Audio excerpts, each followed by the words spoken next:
Hello, everyone. Juxtaposition here. In the link below, I'm going to post the John Fitzgerald Kennedy speech that he delivered on April 27th, 1961, in New York City at the Waldorf-Astoria Hotel to basically the mass media Mockingbird Press Club, United Press Club, that was meeting. And nowhere in my lifetime have I seen a Harvard graduate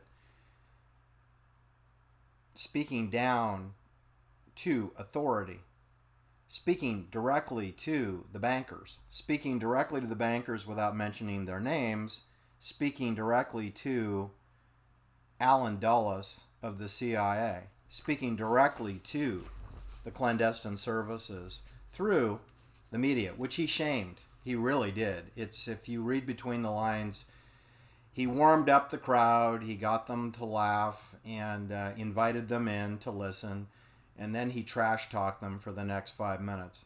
So I'm going to post that below, and I strongly recommend that you listen to it as it actually was heard.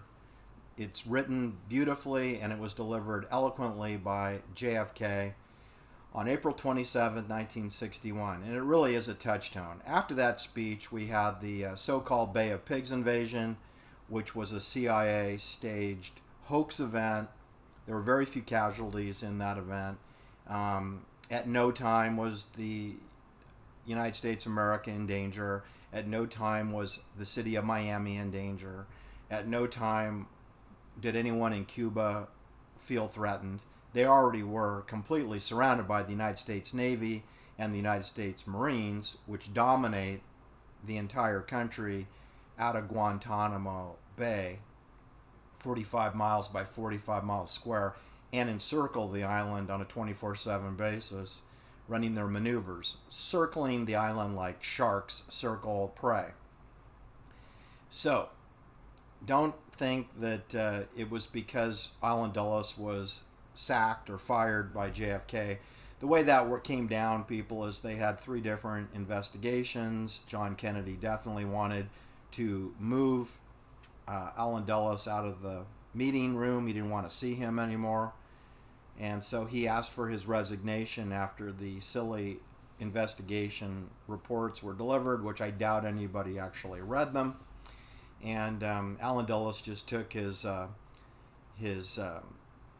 executive chair and went back home to his home in Georgetown and conducted business as usual out of his house, and was certainly welcome at all CIA offices throughout the world, including everywhere throughout Washington, D.C. and Virginia and Langley. Nobody, I think, canceled out his security codes or his building pass. At no time did they consider Allen Dulles persona non grata at CIA. You cannot fire the director of CIA, not as the president. Sleepy Joe Biden or Donald Trump or Ronald Reagan cannot fire the head of the CIA. They don't have the authority to do that. It requires a banker, and I mean a banker significantly above a Jane Fraser, the new CEO of Citigroup, a banker that's considerably higher above and in the circle of trust, someone who could perhaps attend the cremation of care ceremony at the Bohemian Grove during the encampment weekend, the last 2 weeks of July each year. Anyway, that speech kicked it off. I mean, the reason why John Kennedy was assassinated, besides the disrespect that he showed the bankers in that speech in April 1961, was that he had his brother, Robert, using FBI and law enforcement to round up over 1,800 drug dealers throughout the United States, which was a direct attack against the 5 crime families of New York, the Sicilian crime families of New York, which includes some Jewish people are involved in those families as well, and the port cities of Miami and New Orleans and Long Beach, California, and all Air Force bases throughout the world which can air transport drugs on behalf of the banks using the CIA. So that's problem number 1 for Jack Kennedy. Problem number 2 is he doesn't follow his script. He goes off script from time to time. And one of the scripts was, we're going to have a war in Indonesia, French Indonesia, in the provinces, what is known as Vietnam. And Jack Kennedy wasn't going along with that program. So CIA assassinated the Diem brothers, I believe on November 2nd, 1963, as kind of a final warning to Jack Kennedy. But Jack Kennedy, signed National Security Memo number 263 to yank out CIA contractors like Brown and Root, like Bechtel, like Northrop, like Lockheed. Get them out of Vietnam.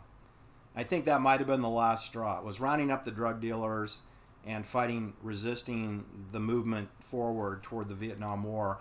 There's a host of other crimes that Jack Kennedy committed while he was president for 3 years that caused them to want to blow his head off in a public display manner, but not have a lot of witnesses. There were only about 80 to 100 witnesses at Dealey Plaza, which was not on the map. The limo was not supposed to go there. It was supposed to go down Main Street, not turn off Main Street into the park. So, mission accomplished. I mean, they did have to, conduct 60 years of liar, pants on fire mendacities that followed that, and an Oliver Silverstein movie, right? And a bunch of Mark Levin Lane fake documentaries where he pretended to interview witnesses when the whole thing was scripted. It's big applied linguistics. So I'm posting the link below. But what I wanted to, for me, the touchstone moment, the first one was the John Kennedy assassination, which then led to, the Vietnam War, and John McCone as the CI director to replace Allen Dulles, who, by the way, is associated with the Bechtel family. George Shultz was the president of the Bechtel Construction Company. Caspar Weinberger, a Jewish gentleman, German Jew, born in San Francisco. He was the executive vice president and lead counsel for the Bechtel family with George Shultz. And he's involved. It's a CIA construction company, right? So, of course, you're going to have a guy who becomes Secretary of State, Princeton alumni George Shultz, who ends up, living to age 100 and dying on the University of Stanford campus as a fellow of the Hoover Institute, right? So you got Princeton, you got Harvard in the case of Caspar Weinberger. He went to Harvard, then he went to Harvard Law School, and then he went to Bechtel, and then he's working with George Shultz, who's from Princeton, who's Secretary of State, which is CIA Provisional Housing Authority for the whole world. And then he ends up at Stanford. So you got CIA infiltrated onto Stanford University, right there where FTX is hatched, right there where Sequoia Capital is, right there where Caroline Ellison is. She's a graduate of Stanford. Right there where Dianne Feinstein graduated. She's a graduate of Stanford. Right? Elizabeth Holmes, she's right there. She went to Stanford. She didn't graduate. But that's okay because George Shultz of Princeton, living on the campus of Stanford, he's on the board of directors of Elizabeth Holmes' startup called Theranos. There's George Shultz, along with Henry Kissinger, who went to Harvard and is on the board of directors of the Rand Corporation, and is also associated with Secretary of State clandestine services with Richard Nixon, right? And Henry Kissinger's on the board of directors for Theranos. So that's CIA. So it must be a CIA company. And then their banker has to be CIA approved. That would be Sequoia Capital, right? That would be Doug Leone, right? Because he's managing director, right? That's Don Valentine's company, right? I mean, he was alive when Theranos was financed. He was alive when FTX was financed. He hadn't died yet because Erin Valente hadn't died yet. She didn't die till October 7th, 2019, which is the next week is when Don Valentine went bye-bye permanently. Anyway, when Sharon Tate was bayoneted 16 times with this M7, on August 9th, 1969. That was the big touchdown moment for me, because who got murdered and was the most important person at the Benedict Canyon site was Abigail Folger, who was bayoneted 28 times. She actually attempted to flee the property in her nightgown. She was bayoneted 28 times with this weapon. The single most important of all the murders was Lino LaBianca, that no one talks about. And that's why he's the most important. They don't talk about Abigail Folger either. She's the second most important person. Some argues that maybe she's the most important, and her mother certainly is the most important. But with respect to the people who were killed, Lino was age 44, and he was bayoneted 10 times to his chest, which meant that he was pacified, because he had rifles and pistols in that home was his mother's home, and he had rifles and pistols, and he didn't get to those rifles and pistols before his wrists were tied behind his back by the leatherette that goes with the satchel that this M7 is put into. That the leatherette is what was used to pacify Lino, along with probably a stun gun or chloroform. But Richard Helms was the CI director when that happened in 1969. Richard Helms was the CI director for the My Lai massacre, where this weapon was used to murder 504 women and children and pregnant women. This weapon, along with the M16 rifle, which is the exact setup that was used to kill Sharon Tate and Abigail Folger in Benedict Canyon. The M16 rifle and the M7 NATO issue bayonet, or United States Army NATO approved. The media forgot to tell you that Sharon Tate's father was United States Army colonel in Army intelligence, and he was stationed at a NATO air base in Verona, Italy, outside of Milan, near Switzerland, and participated in Operation Gladio throughout continental Europe. And that's where James Angleton was involved with. That's what William Colby was involved with in Italy before he was in charge of Vietnam in the Cords program before the war, during the war, and then put in charge of political terrorism known as Operation Phoenix. And that William Colby was 49 years old when Sharon Tate was bayoneted. And William Colby was in charge of Phoenix, Vietnam, and had offices at Langley, Virginia, and Washington, D.C. when Sharon Tate was murdered. So you just know that Richard Helms and William Colby knew all about the techniques used to murder Abigail Folger. There is no way that Abigail Folger, whose mother is the senior banker in San Francisco in 1969, there is no way that you can sanction a hit on the child of an elite banker without permission. It's like you can't get permission for the hit. So there was permission granted. And you should know that Bill Graham, not his real name, Waldorf-Astoria, a Jewish fellow from Germany, from New York City, promoting free concerts, somehow magically getting paid and buying groceries, and then buying a $15 million beautiful home in Corte Madera up on Camino Alta. I get Camino Cielo confused with Ronald Reagan's Rancho del Cielo del Rancho in Santa Barbara. It's easy to do. I mean, these palaces that are up on hills. Ronald Reagan's ranch home was not a palace. The property is spectacular, but I wouldn't call it a palace. There's not a lot of amenities up there. It's very remote. But it is beautiful, and it's quintessential California. Bill Graham was 38 years old when Sharon Tate died. Dianne Feinstein was 36 years old. She was 37 years old when George Sullivan was shot in the head and murdered in San Francisco, so that somehow Bill Graham could get access to the Fillmore Auditorium, which was then owned by George Sullivan, who was murdered in San Francisco when Dianne Feinstein was 37 years old. Then 2 years later, someone else that she knows, Ines Mejia, her daughter Abigail, gets bayoneted 28 times in Beverly Hills, Benedict Canyon. And Ines Mejia is 62 years old. And she's the boss of Timothy Leary. Timothy Leary is 48 years old. Richard Helms is 56 years old. The chief director of CIA is 56. William Colby, who's in charge of Phoenix, he's 49 years old.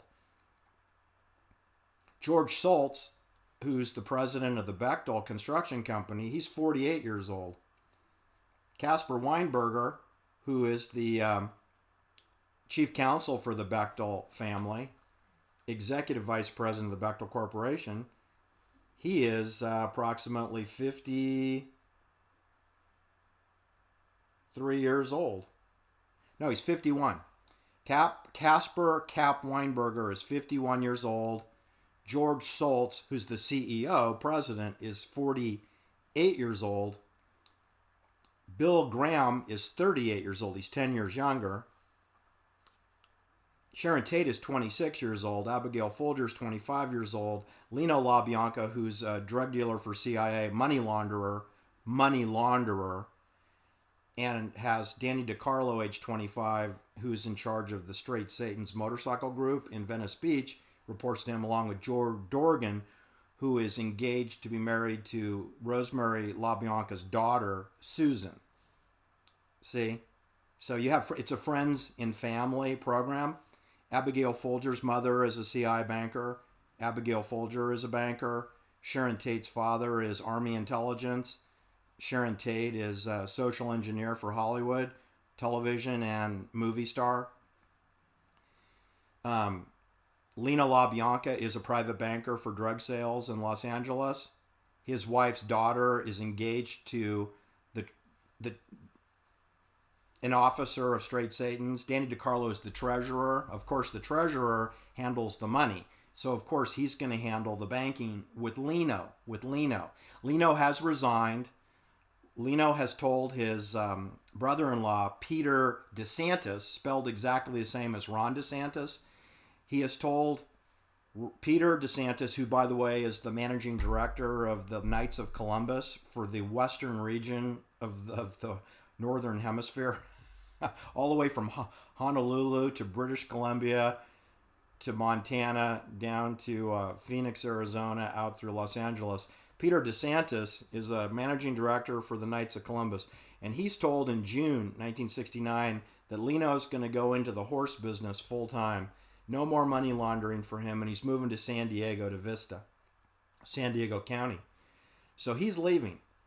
Abigail Folgers told her psychologist, Marvin Flicker, she's quitting. She's out. She's got a plane ticket with United Airlines on Saturday morning on August 9th to go have it out with her mother, who lives at Broadway, Pacific Heights, San Francisco, that she's quitting. You know, that's where the fake hammer attack happened with Paul Pelosi, who's 29 years old when this goes down. Nancy Pelosi is 29. Paul Pelosi is 29 when Abigail Folger quits the CIA and gets murdered. When Paul Tate's daughter quits the CIA to have a baby because she's pregnant and she won't renew her contract with MGM and CBS television. So she's quitting. Lena LaBianca told Peter DeSantis he's quitting. He's going to go run a horse farm in San Diego County. Do you see a trend here? You don't quit. Leno is quitting. Sharon Tate is quitting. Abigail Folger is resigning from banking. Tom Coomer, it looks to me like he doesn't want to be a surveillance barber anymore. I think he's quitting. I can't prove that, but I believe he's quitting. He doesn't have a contract, but he's kind of going with Sharon, because Sharon doesn't have a husband, right? Roman Polanski is not her husband. He's her television husband. That's like saying that, the Brady Bunch, that you had a husband and wife on the Brady Bunch. They weren't married. They were pretending. It's a television show. Like The Addams Family, which is a Disney ABC production. The Addams Family. Morticia Addams, married to Gomez Addams. They're television actors. The Munsters, Lily, and Herman Munster. It's a television show. They're not really married. Roman Polanski's not married to Sharon. They're acting. They're actors. Do you not get that? They have Screen Actor Guild cards. All right, what I wanted to point out is that Roman Polanski's 36 years old. Dianne Feinstein is 36 years old. Tom Coomer, Jay Sebring, he's 35 years old. John Frankenheimer, who just got through delivering Robert Kennedy to his assassination, he's 49 years old. We've murdered John Kennedy. We've murdered Robert Kennedy. And now we're moving on to Sharon Tate, Abigail Folger, Lena LaBianca, Jay Sebring, because they all quit. And you don't quit on us because they got to be replaced. And you have to send a strong message to the replacements. Don't be quitting on us. We sent you to Harvard University. Don't be quitting. You notice that George Shultz didn't quit, right? What is he goes on to be a fellow at the Hoover Institute and then jump on the board of directors of Elizabeth Holmes, Stanford University, Theranos. Why is he doing that at such an elderly age? I mean, according to Henry Kissinger, elderly people are useless eaters. Why is a useless eater still going on to the board of directors of a CIA company called Theranos? And there's Henry Kissinger. He moves from the Rand Corporation board and the Gulf and Western board, Paramount Pictures, and he jumps on the Elizabeth Holmes, Stanford University, Theranos board. See, because these guys are afraid they're going to get whacked. George Shultz is afraid he'll get whacked, like William Colby got whacked. Like Roberto Calfi got whacked at age 62. Like Michele Sedona got whacked at age 66. And William Colby got whacked at age 76. That's why these old, elderly, useless eaters like George Shultz, like Henry Kissinger, continue to go to the Bohemian Grove where I meet them.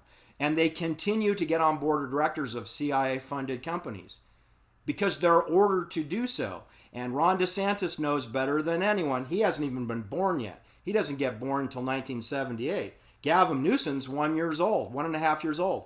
Gavin Newsom was born on October 10th, 1967. He was born before the fake wedding reception for Sharon Tate. Gavin Newsom, age 55, fake governor of California. Ron DeSantis, Navy intelligence officer, prisoner dilemma game trained, judge advocate, military Admiralty law expert Ron DeSantis. Hadn't been born yet. Age 44, probably going to be president of the United States. CIA all the way. Gavin Newsom. It's going to be one of those two knuckleheads. Gavin Newsom or Ron DeSantis. Makes no difference. They report to the highest authority, and it's the same authority. It's the bank. And Gavin Newsom reports to the bank, and so does Ron DeSantis. Or people get whacked. We know that. That's the point of the Sharon Tate situation. It's to send a message, not to the general public, to within the clandestine service soldiers. We follow orders or people die. That's Admiralty law. We follow orders of the captain, of the ship, of the vessel, because we're all on a vessel. There's no Constitution. There's no Bill of Rights. Anyway, if you listen carefully to this John Fitzgerald Kennedy speech below, everything I just told you about the Sharon Tate, Lena LaBianca bayonet murder with the M7 is consistent with Admiralty martial military law. And it tells you that we don't have a constitution. There is no United States. There is no state of Florida. There is no state of California. There is no Empire State of New York. Those are meta-universe, constructed for television, fake provinces. Soon to be renamed districts, like the Hunger Games. Thanks for listening. Have a great day. Bye-bye.